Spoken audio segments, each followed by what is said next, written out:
Diz assim a palavra de Deus. Qual é, pois, a vantagem do judeu? Ou qual a utilidade da circuncisão? Muita, sob todos os aspectos. Principalmente porque aos judeus foram confiados os oráculos de Deus. E daí, se alguns não creram, a incredulidade deles virá a desfazer a fidelidade de Deus? De maneira nenhuma.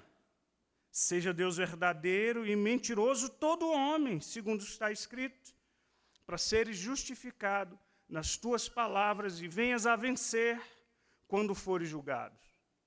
Mas, se a nossa justiça traz a lume a justiça de Deus, que diremos? Porventura, será Deus injusto por aplicar a sua ira? Falo como homem. Certo que não. Do contrário, como julgará Deus o mundo? E se por causa da minha mentira fica em relevo a verdade de Deus para a sua glória, por que sou eu ainda condenado como pecador? E por que não dizemos, como alguns caluniosamente afirmam que o fazemos, pratiquemos males para que venham bens? A condenação destes é justa. Pai querido, a tua palavra é santa, é perfeita. Mas os nossos corações são solos tantas vezes duros. E por isso nós pedimos ao Senhor que prepare os nossos corações, abra as nossas mentes, para que não somente ouçamos, mas para que haja compreensão, para que os nossos corações agasalhem fervorosamente a tua verdade. Não nos permita sairmos daqui sem a instrução do Senhor, e para isso nós dependemos absolutamente, completamente, profundamente do poder do Espírito Santo, da voz de Deus através do seu Espírito que fala aos nossos corações. E essa é a direção que nós pedimos a Ti em nome de Jesus. Amém. Irmãos, ano passado, eu fui a Campinas, a cidade de Campinas, no interior de São Paulo, porque eu fui comemorar 25 anos da minha formatura do curso de bacharel em teologia. Eu formei no seminário de Campinas, eu estudei do ano de 96 a 99. Uau, faz tempo, né? Eu cheguei lá com 18 anos de idade. O dia que eu botei o pé na sala de aula, os colegas mais velhos foram ao quadro e escreveram assim, presidente da UPA, Adriano. Eu era menino. Passaram-se os anos, e então nós fomos lá para o culto de ação de graças, pelos formandos, e tinham turmas de vários anos. A nossa turma, turma de 99, estava celebrando 25 anos de formatura. Pois bem, naquele mesmo culto, tinha o formando mais antigo, que estava celebrando 65 anos de formatura. Ele formou na turma de 1959, reverendo Oadi Salum. Ele foi o meu professor de teologia sistemática. Ele foi professor por mais de 35 anos lá no seminário de Campinas. E, ao final do culto de ação de graças, ele ainda bem espertinho, mas fisicamente bem fragilizado, ele pediu a palavra. Reverendo Oadi Salum, esse nome é um nome de descendência árabe. Os pais dele são migrantes de países árabes, não me lembro qual. E ele nos contou que lá bem início da década de 60, nos primeiros anos do seu ministério pastoral, ele foi pastorear lá no interior de Minas Gerais. E coisa curiosa aconteceu, e nós sabemos, o Brasil, da década de 50, da década de 60, um país massivamente católico, um país majoritariamente católico. E ele, pastoreando ali naquele interior de Minas Gerais, salvo engano, aquela região ali de Lagamar e região, há muita gente aí das nossas igrejas presbiterianas provenientes dessas regiões. Ele nos contou que, no momento que ele estava em casa, uma senhora bateu a porta. Quando ele abriu, ele atendeu a porta, a senhora disse assim, é aqui que mora um reverendo presbiteriano protestante, um pastor protestante? Ele disse, pois não, sou eu. Se apresentou a ela. E essa mulher curiosa, ela disse assim, olha, eu ouvi dizer que os pastores protestantes são profundos conhecedores da Bíblia. E ele, então, sentiu-se quase que desafiado e disse, pois é verdade, vem aqui, convidou a senhora, sentou-se à mesa com ele. Ele rapidamente foi na sua biblioteca e sacou todas as Bíblias possíveis que ele pôde tirar ali do seu armário, ali da sua estante. E ele disse, olha, eu não só tenho, claro, a Bíblia em português, ele disse, eu tenho, por exemplo, a Bíblia na língua inglesa, na versão King James, mas não só isso. Eu tenho também aqui a Bíblia em versão árabe, que eu ganhei de presente do meu pai, e eu guardo aqui com muito carinho. E a mulher, impressionada ali com aquilo, e quanto mais impressionada ficava, mais empolgado ele ficava, ele então pegou um exemplar do Antigo Testamento, em hebraico, na sua língua original, disse, pois aqui está o Antigo Testamento, na sua língua original, na língua hebraica e aramaica. E logo, então, ele pegou o Novo Testamento, dizia o Novo Testamento, eu tenho ele aqui no grego, e a mulher estava admirada, e ele percebendo aquilo, e ele, portanto, quanto mais a sua admiração aumentava, a sua empolgação acompanhava, e ele disse assim, e tem mais, para finalizar. Ele voltou na biblioteca e ele pegou uma biblona desse tamanho, grande, uma Bíblia Braille, que ele havia ganhado de presente da Sociedade Bíblica do Brasil. E a mulher ficou impressionada e disse, o senhor tem até uma Bíblia em Braille? Ele disse, pois bem, tenho. O senhor sabe ler? Imediatamente, ele abriu a Bíblia, ele fechou os olhos e ele começou a passar a mão na Bíblia e dizer, o Senhor é o meu pastor, e nada me faltará. Ele me faz repousar por pastos verdejantes, leva-me para junto das águas de descanso. Abriu os olhos, a mulher estava boquiaberta. Voltou umas 2 páginas de novo, fechou os olhos, passou as mãos sobre a Bíblia e disse, os céus proclamam a glória de Deus, e o firmamento anuncia as obras das suas mãos. Um dia discursa outro dia, e uma noite revela o conhecimento a outra noite. E a mulher disse, reverendo, o senhor conhece a Bíblia. E ele, muito feliz, acompanhou a senhora à porta, despediu-se dela. Quando ela botou o pé para fora, ele disse assim, Senhor, me perdoa. Me perdoa, Senhor. Irmãos, olha que história curiosa, e eu quero que você tente aplicar a sutileza do que se passa em nossos corações. Percebe que os nossos corações são enganosos e não poucas vezes são sutilmente enganosos, até motivados por coisas boas, como para demonstrar o conhecimento bíblico dos pastores protestantes.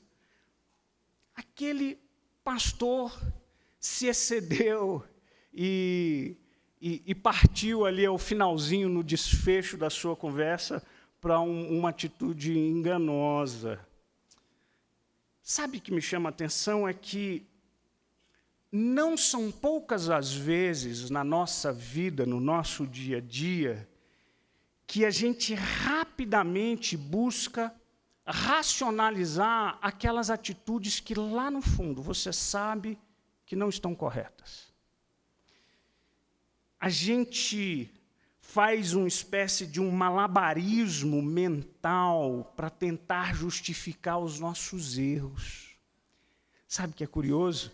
É que a gente pega até versículos bíblicos e a gente quer dizer para os nossos corações aquilo que os versículos não estão dizendo, a fim de proteger os nossos corações daquilo que a gente não quer ouvir. Assim operam os nossos corações enganosos. Eles se defendem, eles sempre buscam, de alguma forma, um caminho para se manterem e preservarem-se nos seus equívocos e nos seus enganos. A gente, com muita facilidade, distorce a palavra de Deus em nosso próprio favor. Quando a gente chega aqui no capítulo 3 de Romanos, os judeus ainda estão em foco. O apóstolo Paulo está falando diretamente com eles. E se você lembrar, e é preciso trazer a sua memória, lá na primeira parte do capítulo 2, o apóstolo Paulo fala da imparcialidade de Deus no julgamento. Ele diz que Deus é imparcial, que o julgamento e o juízo de Deus é imparcial.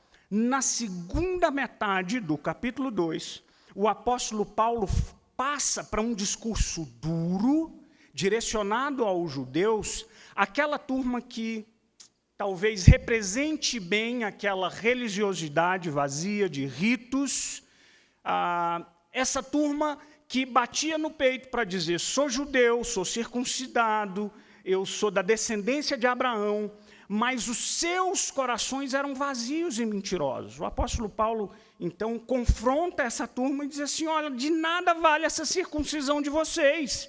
Há gentio que tem o coração circuncidado, que são muito mais comprometidos com vocês. Só que as afirmações de Paulo vão levantando objeções. E os judeus começam a fazer questionamentos ao apóstolo Paulo, e o capítulo 3 são respostas a estes questionamentos. Eles questionam, por exemplo, se o que Paulo estava pregando, por exemplo, não menosprezava o pacto, a aliança de Deus com Abraão, com o povo da antiga aliança. Eles questionavam, por exemplo, se aquilo que Paulo falava e não colocava em xeque, por exemplo, a fidelidade de Deus, que, aliás, é o tema central desse texto aqui, dos versículos 1 a 8. Eles também questionavam se aquilo que Paulo afirmava não contestava a própria justiça de Deus, ou se o próprio ensino de Paulo não promovia equivocadamente a glória de Deus. Há uma série de questionamentos. E o apóstolo Paulo vai responder esses questionamentos. E é muito curioso que o que a gente vai perceber nas respostas de Paulo é que esses questionamentos dos judeus estão muito calcados na sua desonesta distorção do texto bíblico e das próprias falas do apóstolo Paulo. E é isso que a gente precisa olhar para esse texto hoje. Esse texto é desafiador, ele é um texto difícil. Um dos comentários bíblicos que eu estava estudando, o Thomas Schreiner, ele diz que esse texto é uma espécie de ponte entre a parte anterior e a posterior. Inclusive, você vai ver aqui temas que o apóstolo Paulo vai voltar lá no capítulo 6 a tratar, ou lá no capítulo 9 ele vai tratar novamente, mas são temas que são essenciais para a gente entender essa epístola como um todo. Eu vou tentar não entrar em temas que serão posteriormente aqui abordados, mas eu quero focar nas respostas de Paulo para aqueles questionamentos dos judeus. E a primeira resposta de Paulo, que eu entendo que é uma lição muito preciosa para nós hoje, é que todo privilégio vem acompanhado de responsabilidades. A gente falou um pouquinho disso na semana passada. Gente, vamos para o versículo 1 e 2? Dá uma olhadinha aí, versículo 1 e 2. Qual é, pois, a vantagem do judeu? Ou qual é a utilidade da circuncisão? Esse é o versículo 1. O apóstolo Paulo, ele usa uma forma de diálogo pessoal aqui. Eles chamavam de diatribe, é um nome difícil, mas basicamente é um recurso em que você fala e você pergunta para que você mesmo responda. Você vai ver isso muito comum em Paulo. Então, Paulo levanta essa pergunta. Qual é a vantagem de ser judeu? Algum proveito na circuncisão? E a resposta de Paulo é muita sobre todos os aspectos.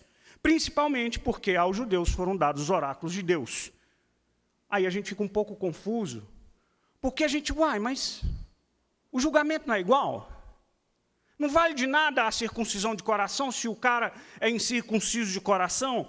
A gente acaba ficando, talvez, um pouco confuso. Mas eu acho que muito mais por conta do significado da palavra vantagem no português. A palavra grega traduzida por vantagem é uma palavrinha grega chamada perisson, que se refere, ou literalmente pode ser traduzido, àquilo que é extraordinário, aquilo que excede, aquilo que vai além ou que é abundante. E é nesse sentido que a língua portuguesa, ou que a tradução aqui encontrou a melhor tradução, como algo que é vantajoso.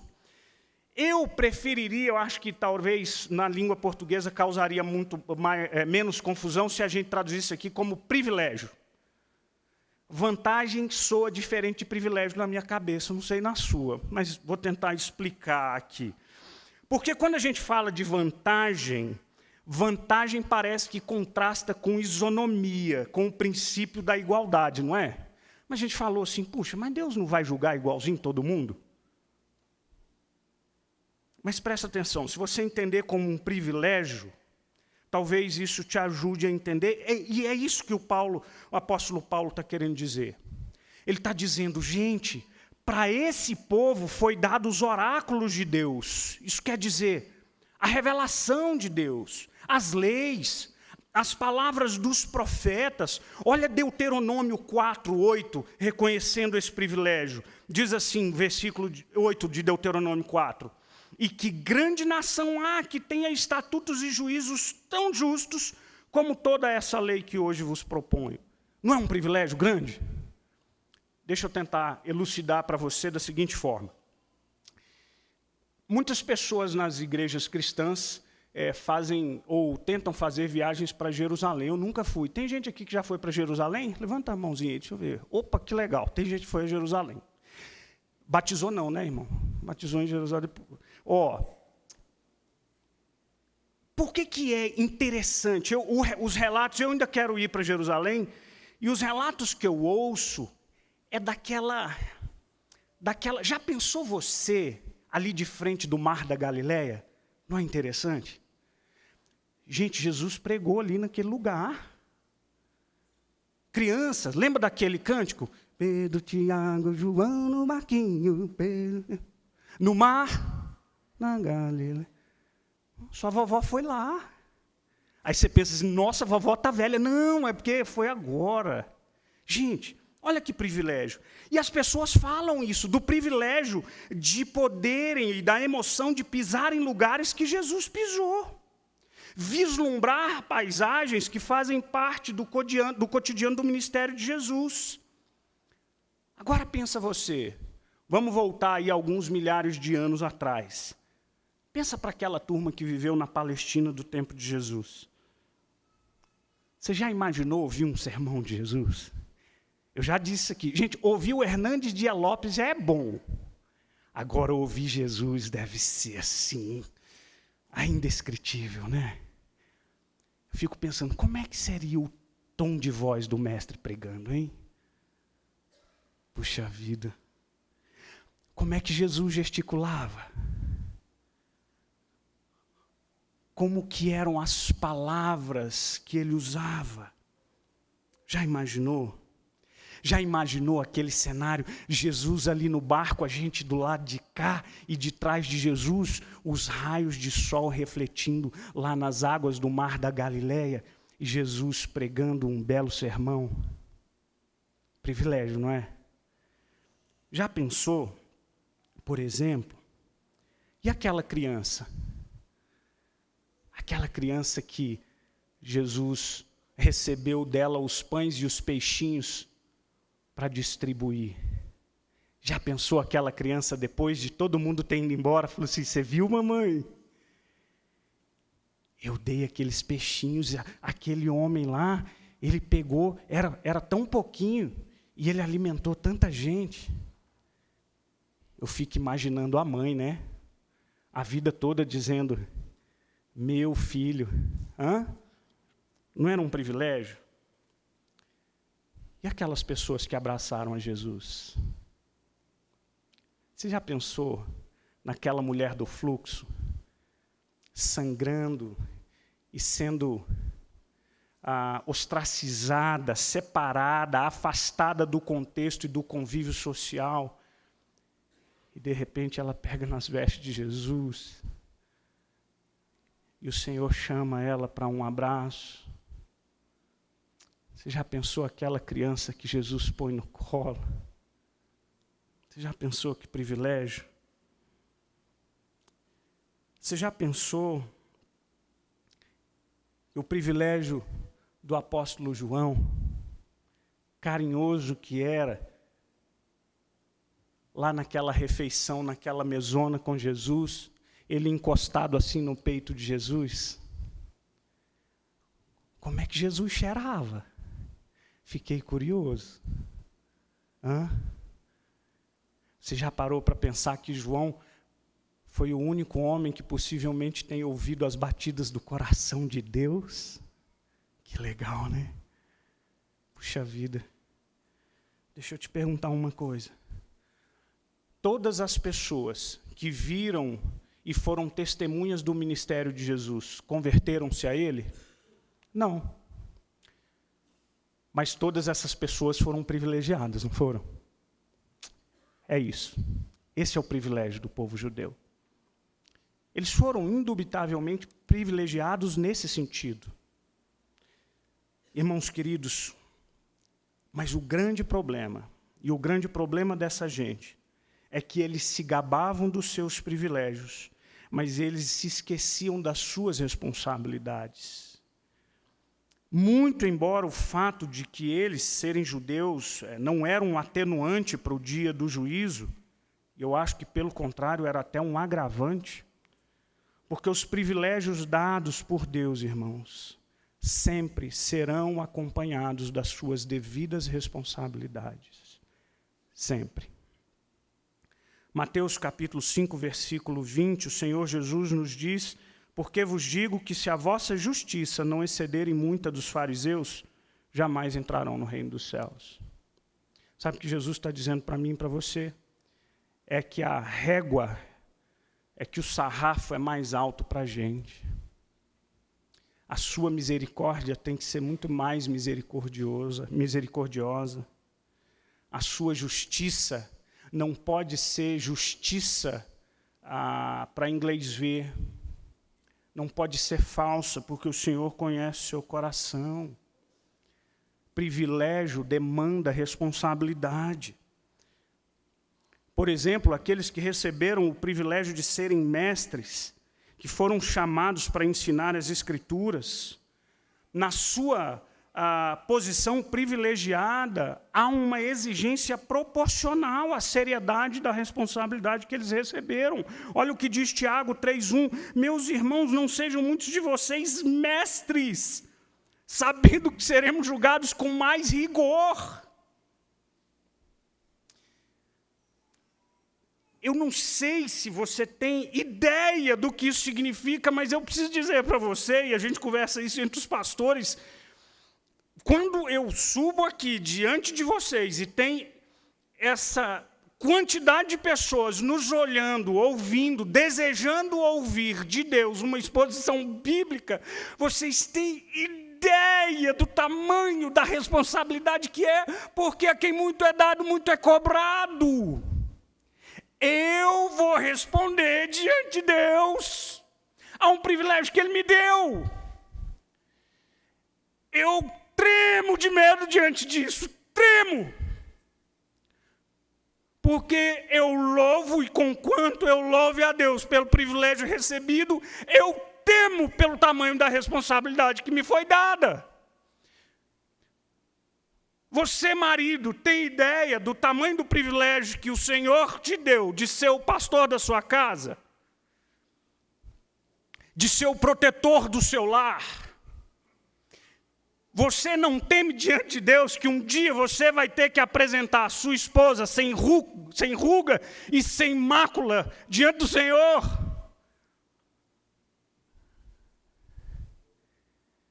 Aí você pensa assim, sem ruga e sem mácula é demais, né, pastor? Não, não é isso.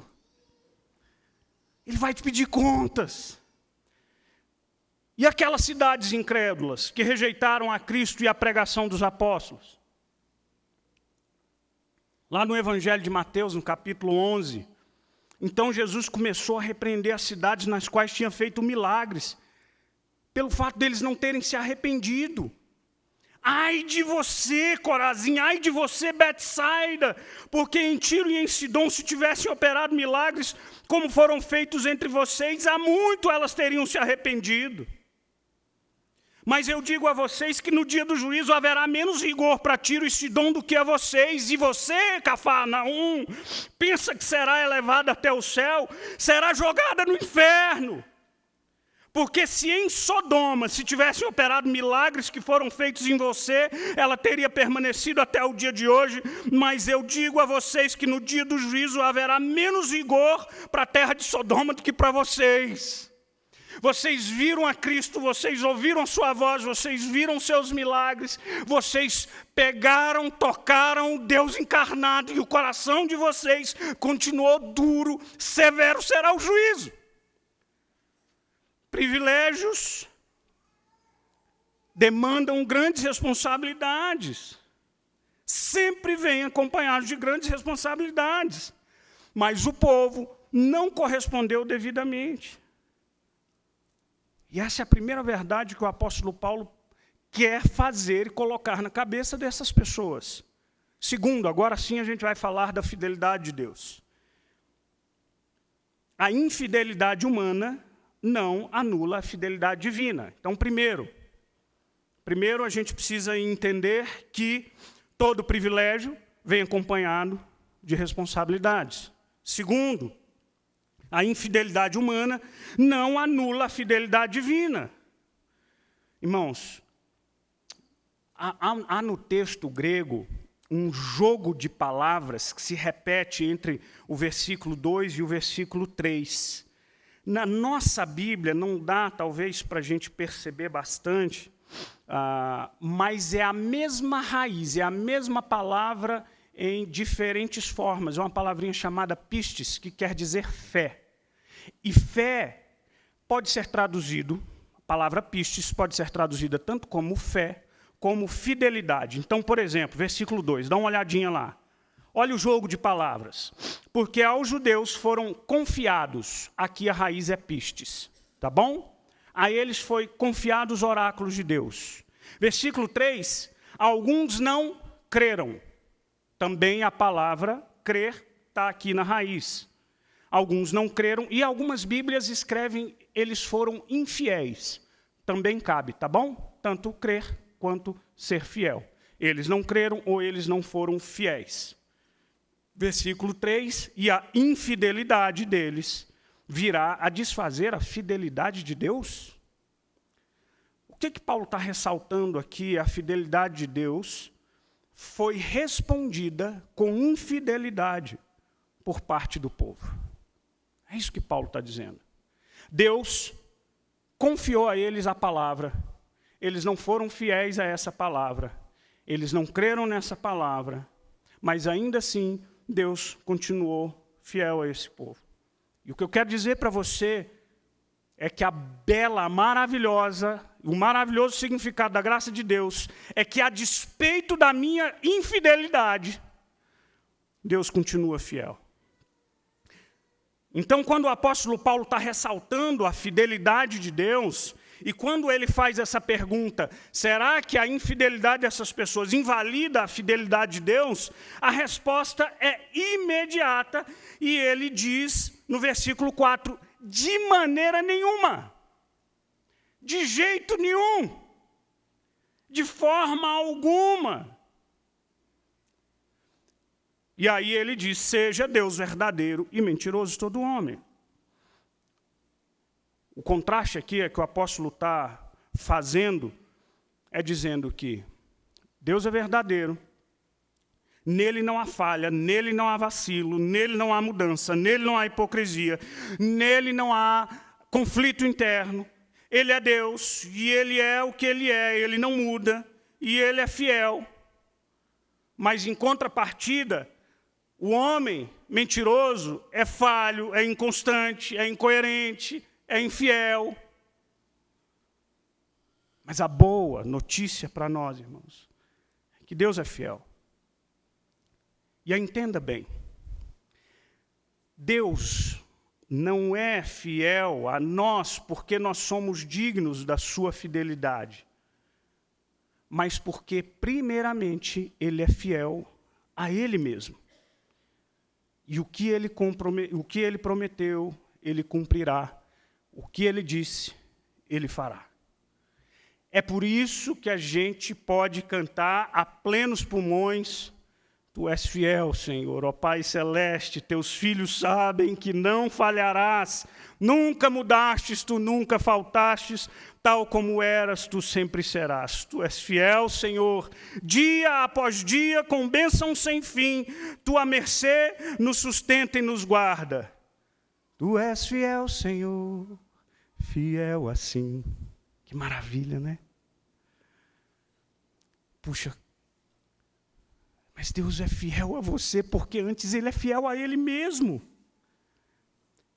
Ele não pode negar-se a si mesmo. Logo em seguida, o apóstolo Paulo faz a citação do capítulo 51, versículo 4 do Salmo 51, que diz assim: pequei contra ti, nós lemos hoje aqui, pequei contra ti somente, e fiz o que é mal perante os teus olhos, de maneira que serás tido por justo no teu falar, e puro no teu julgar. Presta atenção. Davi, no seu pecado, o que Davi está dizendo? Salmo 51 é uma confissão de pecados de Davi. Ele reconhece que Deus é justo no seu julgar. Ele está em pecado, e o juízo de Deus sobre a sua vida está correto. É exatamente essa a ideia do apóstolo Paulo, quando cita aí as palavras de Davi. Irmãos, presta atenção numa coisa. Nós que louvamos a Deus por sua fidelidade, nós devemos louvá-lo porque Ele é fiel.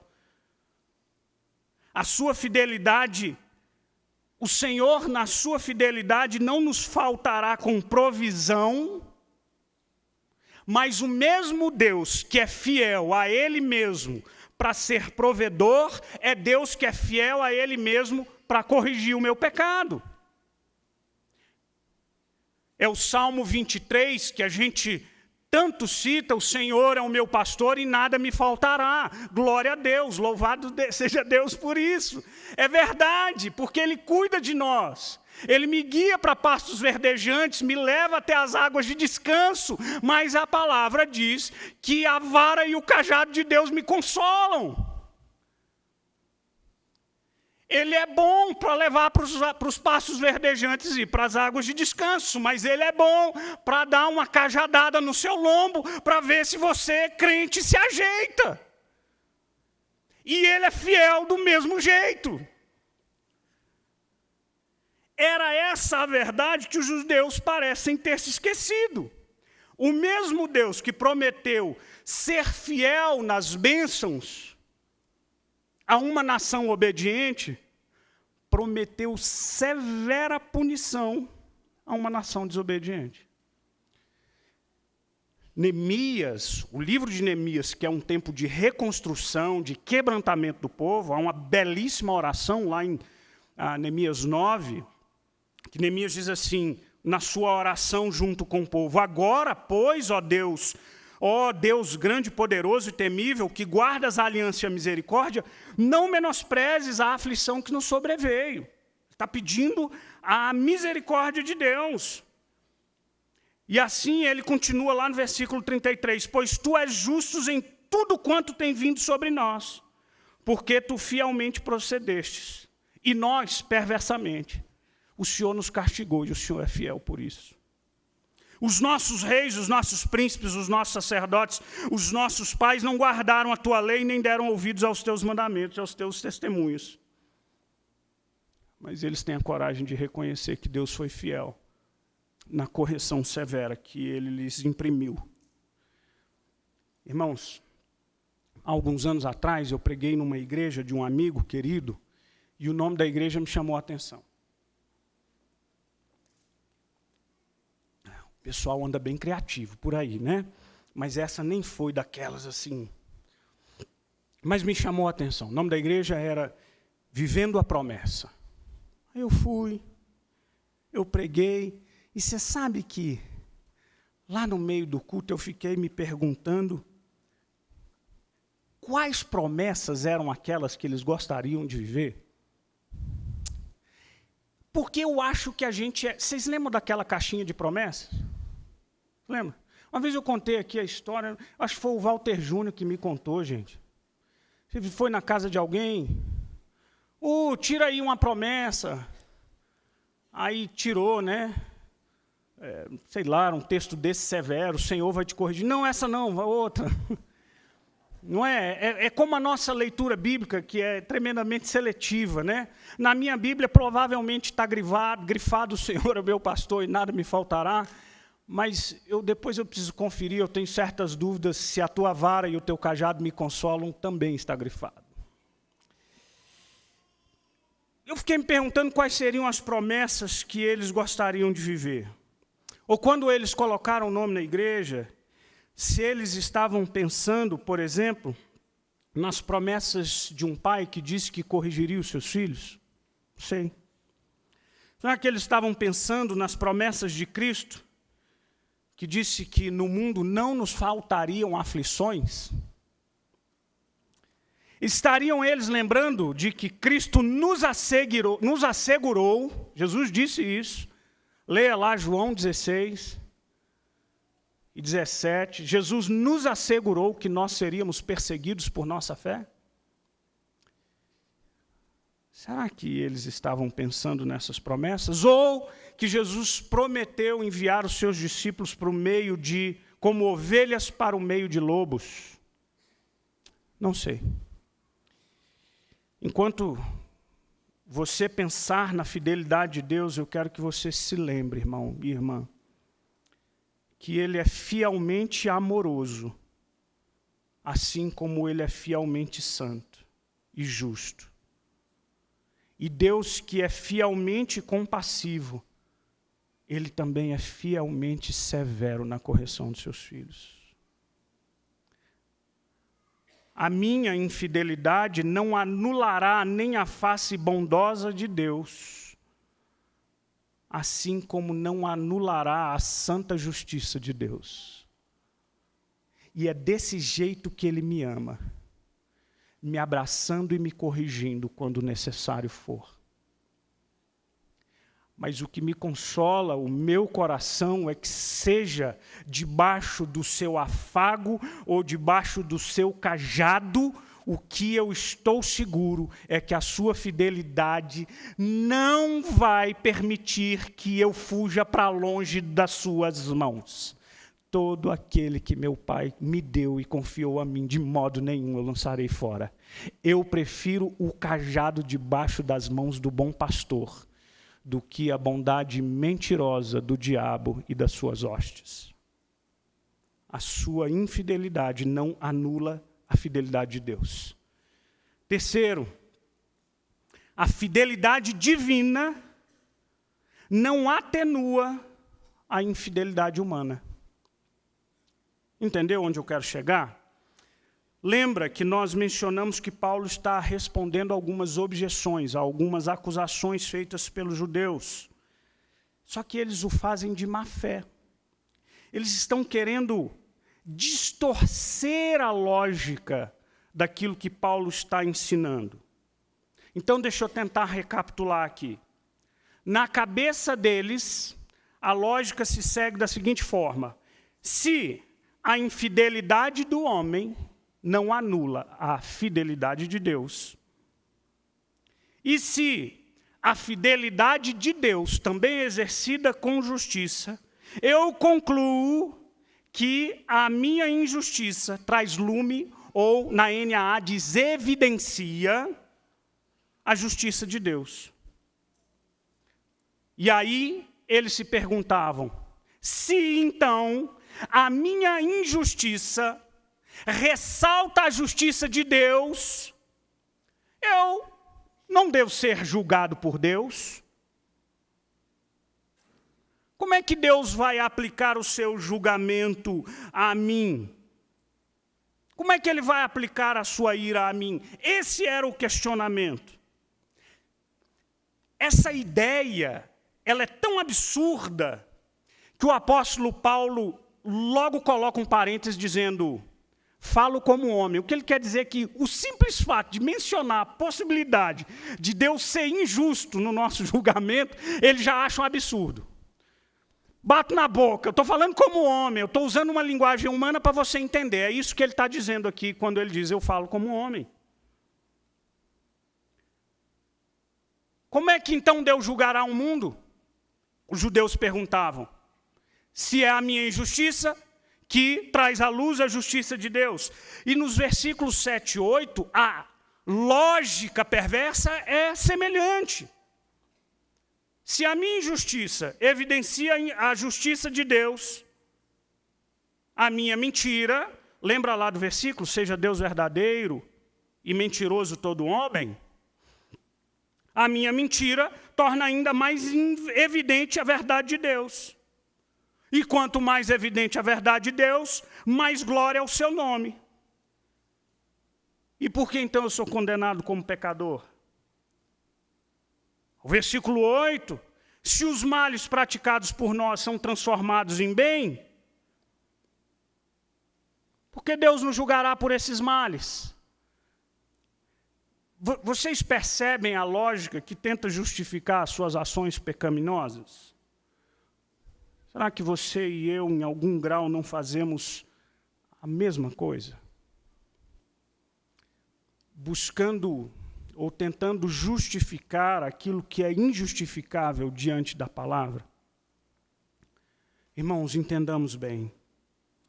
O fato de Deus transformar o mal em bem, assim como fez lá com José do Egito, o fato da sua soberania usar o pior pecador para o cumprimento dos propósitos de Deus, como ele usou as nações assírias, os babilônios, os persas, para a correção do povo judeu.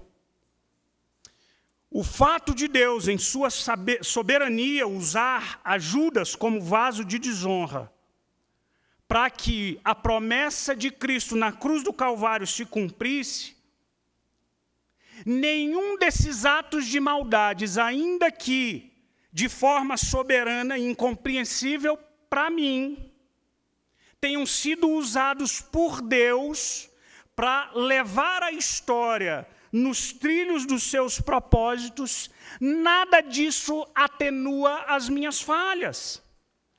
O Filho do Homem, Mateus 26, 24, o Filho do Homem vai, como está escrito a seu respeito. Mas ai daquele por intermédio de quem o Filho do Homem está sendo traído. Melhor lhe fora nem haver nascido.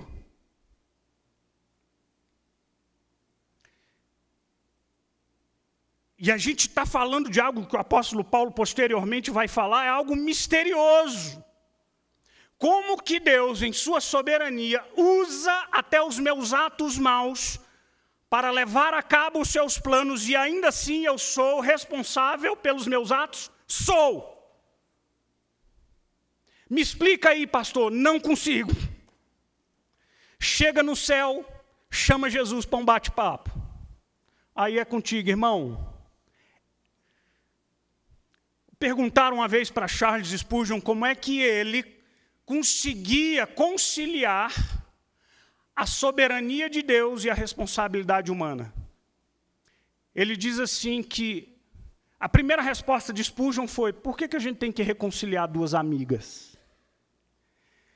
E ele explicou da seguinte forma: pense em duas linhas paralelas como as linhas de um trem. Elas seguem paralelamente. E onde elas se encontram? Lá no fim do arco-íris, né? Lá no fim do horizonte. Assim como a soberania de Deus não anula a minha responsabilidade, a fidelidade de Deus não atenua a minha infidelidade. Eu e você daremos conta diante de Deus pelo bem ou pelo mal que nós fizemos. Todos nós, sem exceção alguma, prestaremos conta de nossas vidas e ações no dia do juízo. E preste bem atenção nisso.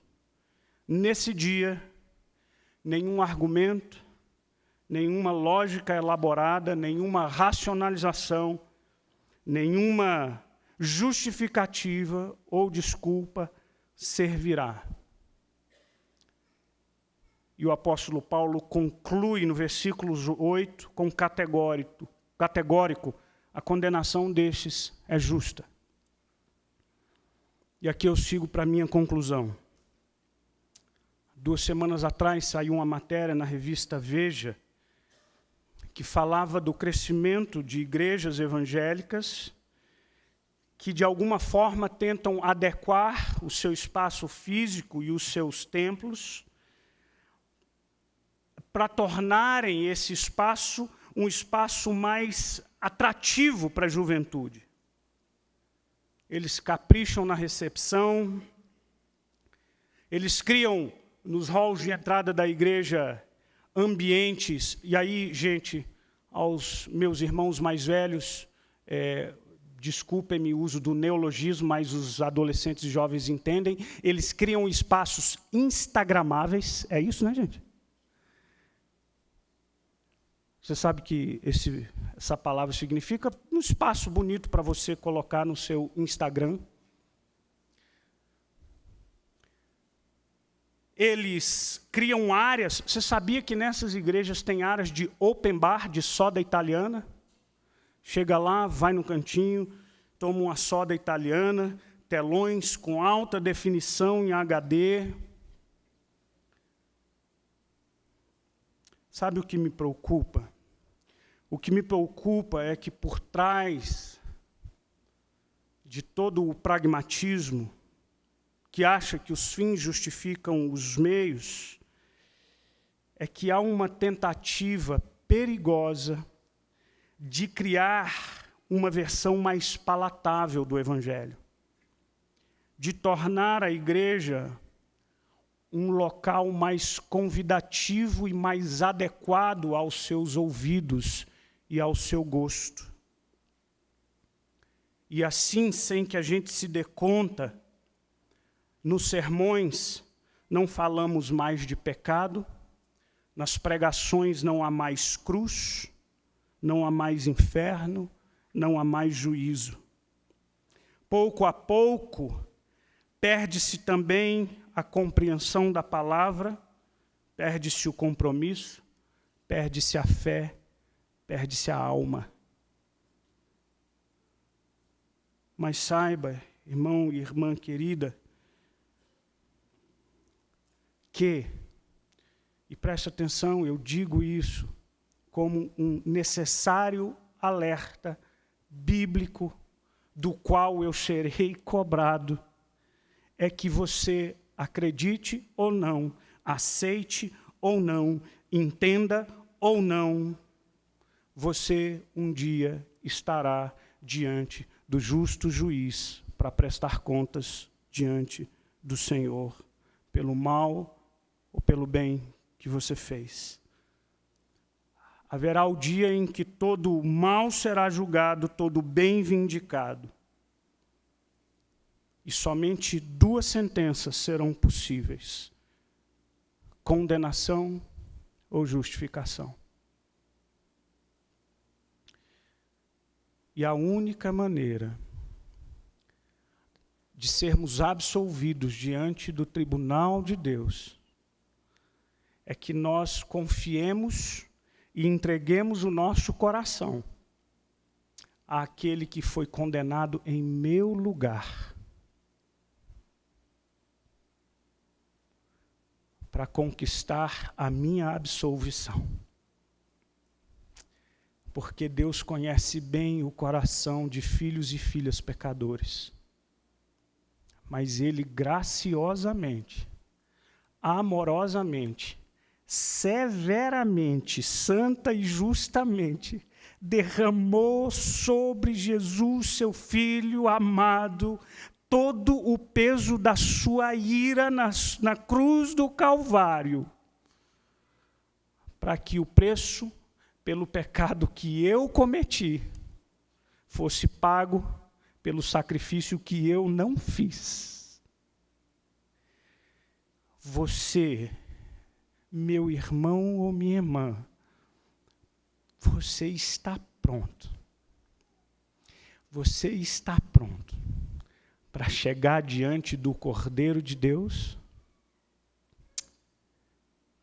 Eu espero que sim. Feche seus olhos, vamos orar ao Senhor. Pai querido,